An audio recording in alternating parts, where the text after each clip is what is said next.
Welcome to another episode of the Blood Knight Reacts. Episode 16. I react to the video Boomers Feel Sorry for Gen Z Now by Raymond Thoughts and Minds. So yeah. Let's get into it. Boomer, NYU professor, says Gen Z's lazy label comes from zero faith in the payoff of hard work and a fear that the world will end in 20 years. I give it about. I give the world ending in about, I'd say, less than 10. 10 to 15.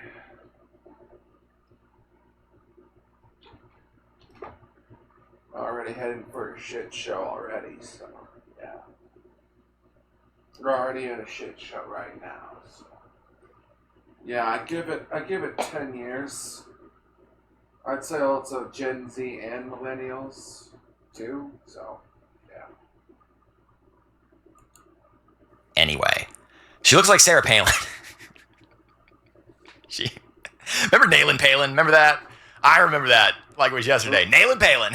The boomers are I can see Alaska from my house. And then they claim that it was Tina Fey. Who knows? They're all actors anyway. The boomers are finally reacting to the dead canary in the coal mine already. Far, far too late. She looks like Sarah Palin. It's just killing me. Baby boomer NYU professor Susie Welch says people should sympathize with the vulnerability and sadness of Gen Z's current situation, crippling debt and uncertainty, instead of hating on them. Oh, what? So Gen Z is going to get let off the hook? Nobody gave millennials a break. To this day, millennials are still society's punching bag. Everybody hates millennials. Literally. Oh yeah, it's true. Millennials and Gen Z. We're the fucking scapegoats. And whatnot. Name a person who has something good to say about millennials. Well, I'm waiting. All of you think the men are soy boy pussies, and A lot of millennials are good kids. I've met. A lot of them are good kids. Or not millennials, Gen Z. A lot of them are good kids. It's just the system we're living in is fucked. and weak, and the women are just off their rocker. I got nothing but hate as a millennial. Nothing but hate. Let's go to reader view so I can actually read this. Gen Z is often branded lazy and financially irresponsible, but baby boomer NYU professor Susan Welch has sympathized that young generation's attitude comes down to having no reason to believe they're ever going to have economic security. You're not. No one is. The dollar isn't based on anything. And the medium of exchange for goods and services in this economy isn't based on anything. That means nothing is of any real value. They can just change it no matter what. YouTube channel that I follow very closely, Infonomics. Yeah. Ever since they got off the gold standard. Yeah. None of the money out there is backed by anything. None of it. I've shown it on the channel before. He goes over basically inflation adjusted dollars overlaid on all these different types of graphs. And in like the housing market, in real value, housing market crash has already happened. There's just so much nominal value in the money system. There are so many dollars in circulation that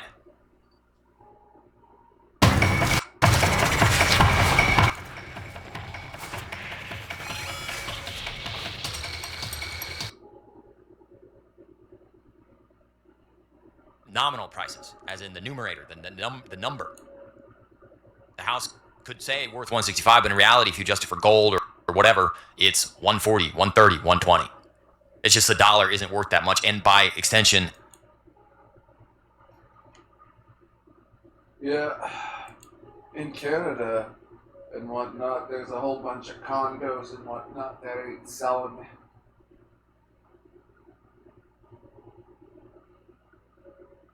there's a whole bunch of condos that ain't selling, a whole bunch of houses that ain't selling. It's all gonna, housing market's gonna collapse. Renting market's gone insane. Too. What's gonna happen when the housing collapse happens? All these investment companies are gonna buy up all the low value houses. They're gonna rent it. Gonna be forever renting to BlackRock and other countries and all that. Other fucked up shit. But anyway. Your hourly rate and your equity, your skills equity, what you're able to sell your skills and labor for is worth, it's flat since the 70s. It's flat. We had a little bit of a inflation in that, real inflation in that in the 90s, but Greenspan put the kibosh on that. Called it irrational exuberance. No, you're making a tenth of what you would have been making 50 years ago. Of course you don't have economic security. I mean, when they're paying entry-level jobs that require a bachelor's and master's degree $45,000 a year, how on earth are you going to have economic security? When you're required to live in a city that is priced to the point where you have to make six figures to live there, but they're only willing to pay you 45? No. You just can't do that. This. No one can do it. Ain't nobody has the cash. Ain't nobody has the cash. It's like you could be freaking. You could be earning good money. What would have been good money in the fucking 90s, early 2000s? Ain't get you anywhere these days. This is not some rebellion. This is not some lying flat protest. It's like dating. There are no options. The barrier to entry is so high for dating, for existence, for just getting a woman to look at you, just affording rent in the majority of the United States. The barrier for entry is so high, people aren't even attempting because the answer is a default. In Canada, in 1993, my mother rented a 2-bedroom apartment for $500 fucking dollars. Yeah, the rent, and now I'm living in a two-bedroom apartment now. $2,000 roughly. Roughly $2,000. Yeah. No. When the answer is a default no, you reach a point of total demoralization where there's no point in trying. It's like, this is the most apt metaphor I can think of. It's like asking someone who is a paraplegic to run a marathon. Functionally, it's not going to happen. That's the same thing with the vast majority of men that are just completely unwanted by women, and it's the vast majority of younger people who cannot get on the property ladder. Now, me personally, with regards to women, it's like if you want to date a woman in this day and age, you basically got to make it a numbers game. It's like, because let's say only 5% of the women. Let's say only 5% of the women wanna basically want to go on a date with you. Let's say only 5%. Well, that means you gotta ask 100. You gotta ask 100 women for dates and whatnot. You gotta try and ask out 100 women, roughly. In order to you gotta make it a numbers game. You have to brute force that shit. It's like, yeah, only 5%. 5%. Even if you ask out 50 women, that's 2.5 women that'll say yes. If you ask out for 5%. 5%. Like 5% out of 50 2.5. So yeah, you gotta make it a numbers game, and you gotta brute force it, pretty much. No two ways about it. Cannot get into the job market. They don't have the opportunity. Now you can feel sorry for them all you want. I'm still. Me personally, as a rule, I don't buy anything on credit. It's like I got no debts and whatnot. I got no credit cards. You wanna know what? It's like I don't buy anything on credit. I don't buy anything on fucking credit. Cause yeah, that'll just deplete your finances and whatnot. So yeah, I'd be hesitant to go get a college. I'd be hesitant to go get a college education, go to trade school and whatnot, learn carpentry. Cause yeah, be hesitant. You never know. You never know when AI or machines will come after that. Like all the jobs that were guaranteed, like lawyers and whatnot, they're phasing in like AI and whatnot. So all these white collar jobs, computers and whatnot. Yeah. Still a little jealous that nobody felt sorry for me when I was that age. Gen Z has been branded a lazy generation of employees who love to log in from the couch, max out their credit cards, and say, I maxed out my credit cards till I was in my 30s, and set boundaries against working past 5 p.m. Yeah, you should, absolutely. Oh, yeah. Gen Z is setting boundaries. It's like, I don't blame them. It's like if your shift ends at 5, you clock out at 5. Your shift is done. And whatnot.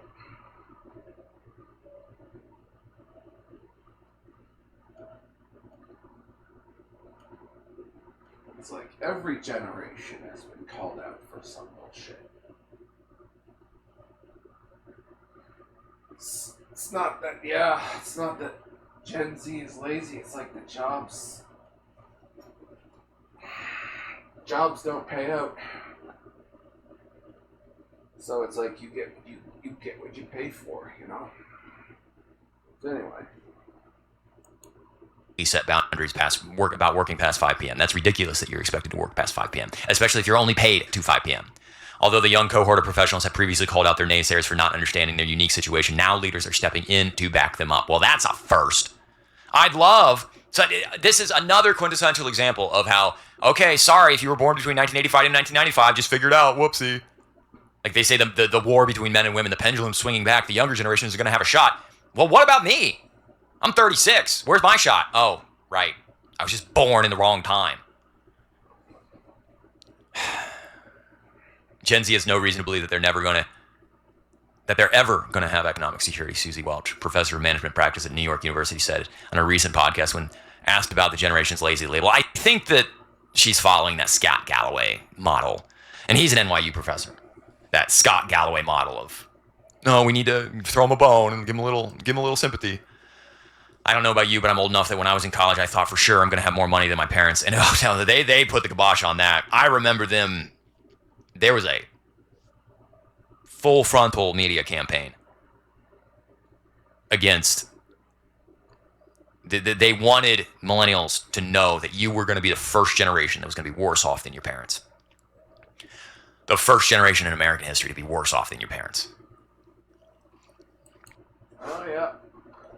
It's true. It's like back in the day, back in the olden times, it's like you could afford on a single income. Like you could afford a car, you could afford to go to college, and you could afford to live in a decent one-bedroom apartment back in the 1950s.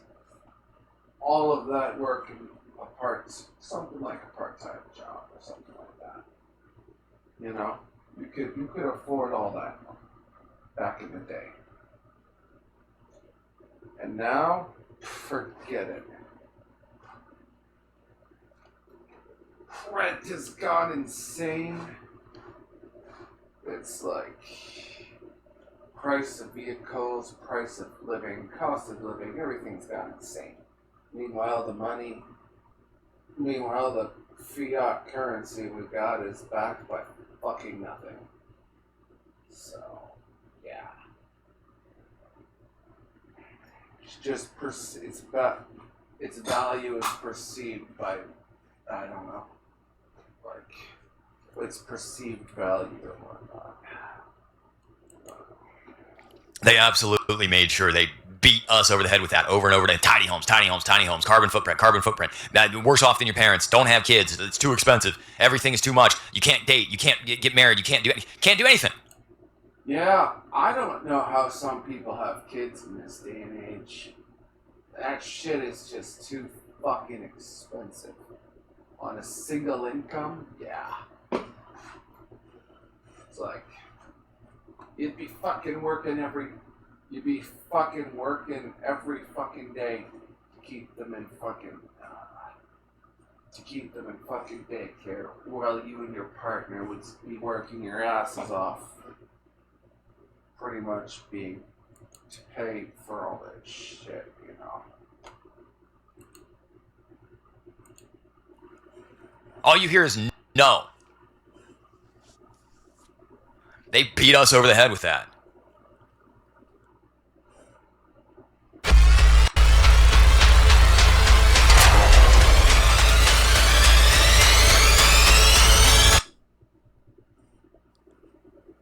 For sure, I'm going to have more money than my parents, and if I work very hard, I'm going to buy a house someday, and this was the assumption.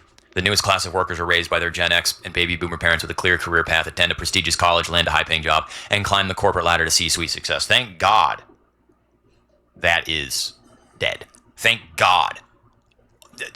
It's a smaller and smaller cohort of the high school graduating classes think that that's even possible, let alone practical. But the American dream setup that's propelled older generations to six-figure salaries may have crumbled. Housing prices have far outpaced salary gains. Cost of living is skyrocketing. Promotions are scarce, and AI continues to upend high-paying career paths.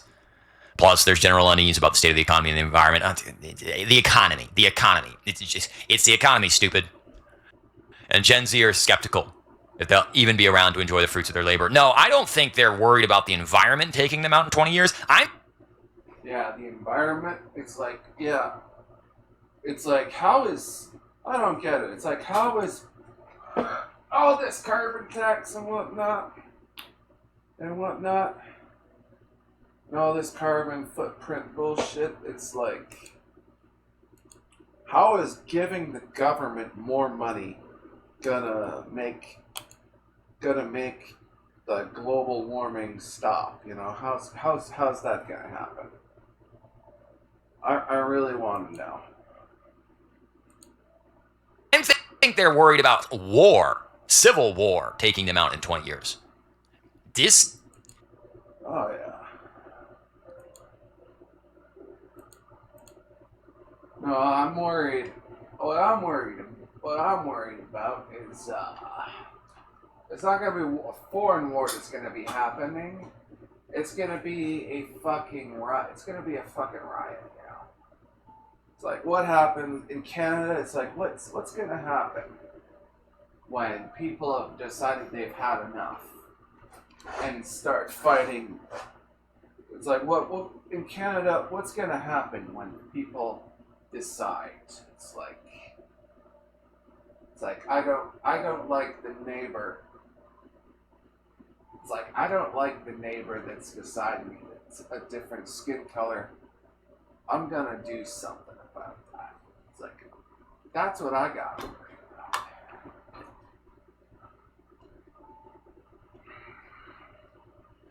Yeah. It's fucking race wars I gotta worry about in Canada. You know. It's like a race war started tomorrow. The cities are fucked. Big cities are fucked. This city I'm living in, it's a small city, but it's like it's still gonna be. It'll still be fire and bloodshed in the streets and whatnot. Yeah.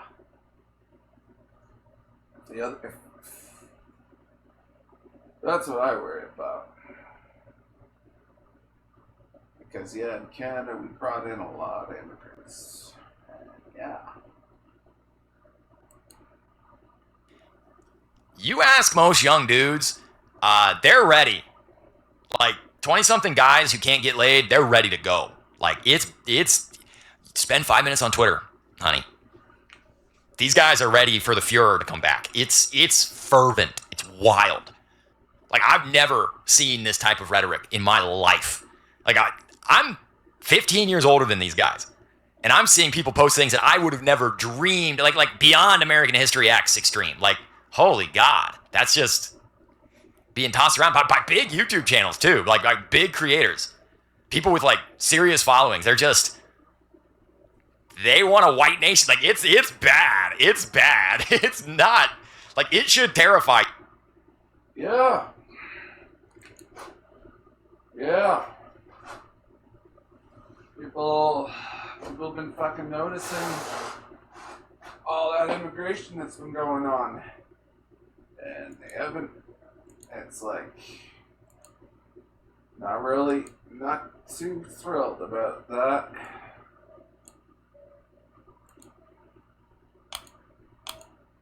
People have been noticing a whole bunch of shit.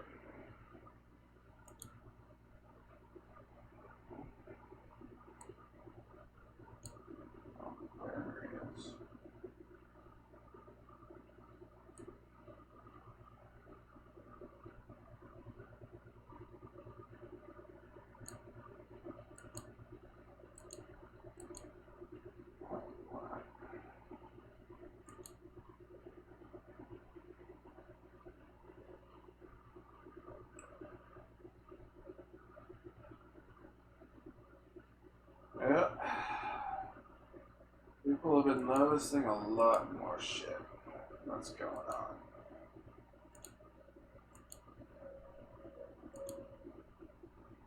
And it's gonna boil over. We're in the fuck around phase. Then it's gonna be the find out phase. They're ready to go to fucking war. And they're not backing down on this stuff. Like, I don't think you realize how far you pushed guys. Women, you want to squelch this? Start sleeping with us again. I'm just saying. I don't know, I watched a video before and it's like, women said, it's women's job to fuck the war out of men. And not a lot of men are getting laid, so.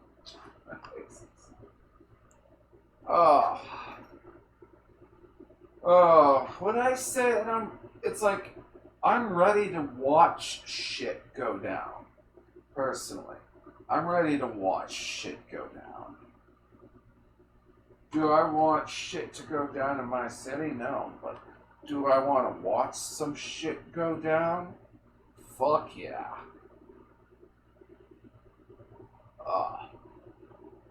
I just want to see some countries in Europe. Like, I want to see some shit go down.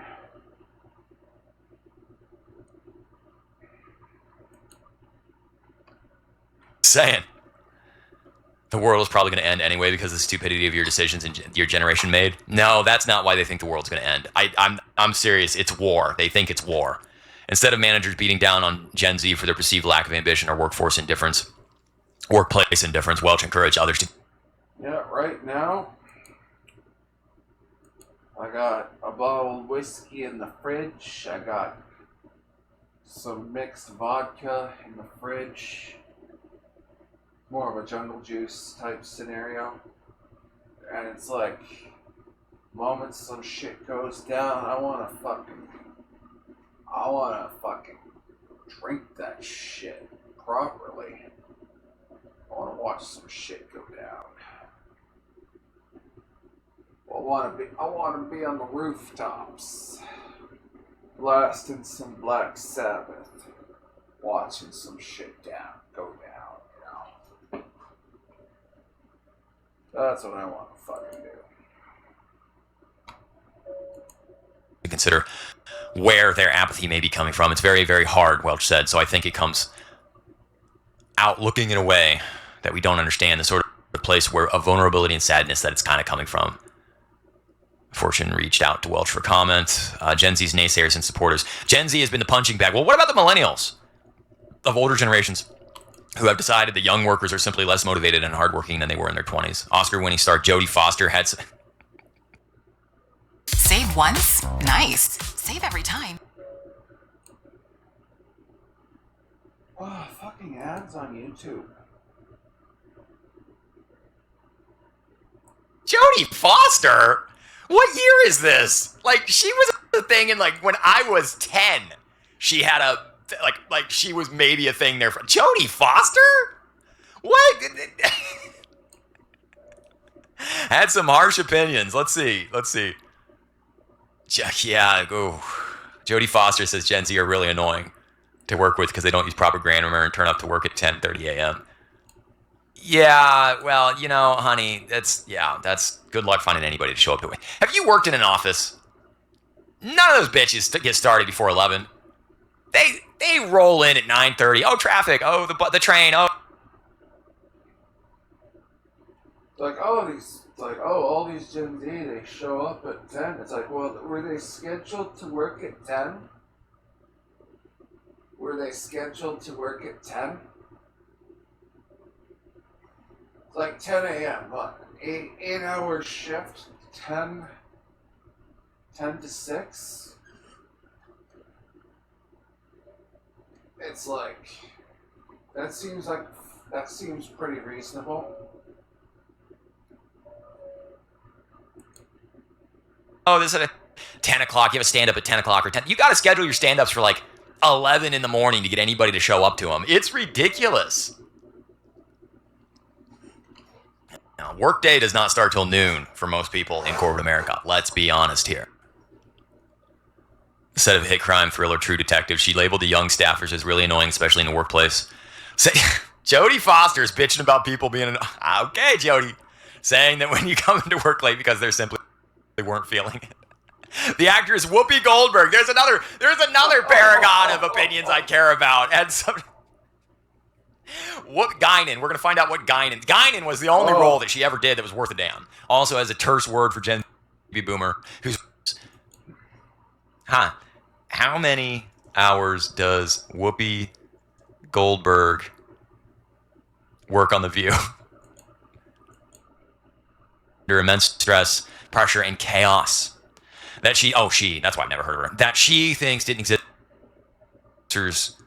Critics, that's a weird sentence, think the young workers have it so easy. Robbins invites them to step into their shoes. Anyway, I think that's all I'm going to be watching this video today.